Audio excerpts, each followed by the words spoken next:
দুনিয়ার দাম কতক্ষণ? আমার দুনিয়া আমার বিষয় না, আমি দুনিয়া নিয়ে গাটাগাটি করতে চাই না। আমার বিষয় হলো আল্লাহর কাছে পড়ি কতটুকু দামি, আর প্রস্তুতি ছাড়া আল্লাহর কাছে দামি হব না।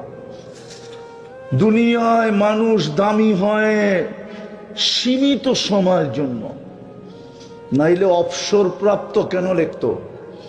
বাংলাদেশে অবসরপ্রাপ্ত লেখে, ঠিক না? হুজুরে মনে হয় বোঝে নাই। কি লেখে? মেজর জেনারেল অবসর, মানে কি বেলুলেস, ঠিক না? বেলুলেস, মূল্যহীন। আল্লাহর কাছে দামি হলে চিরদিনের জন্য দামি হবে।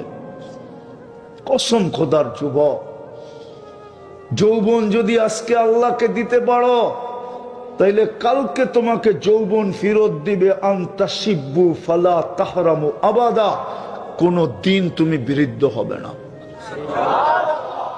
আজকে যদি জীবন আল্লাহকে দিতে পারি, তো কালকে জীবন দিবে। আনতাহয়াউ ফালা তামুতু আবাদা, চিরদিনের জীবন মিলবে, কোনোদিন মউত আসবে না।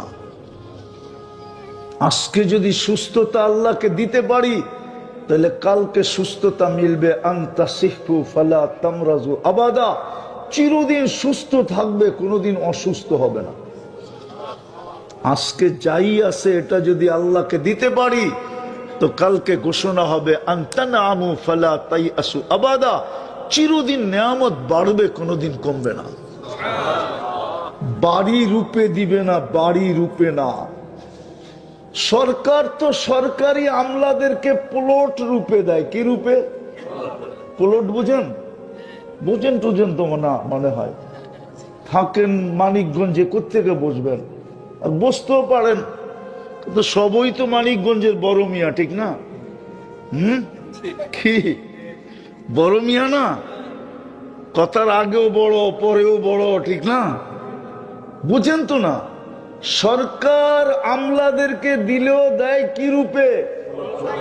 5 কাঠা, 2.5 কাঠা, 3 কাঠা, ঠিক না? আর আল্লাহ দিবে রাজত্ব রূপে।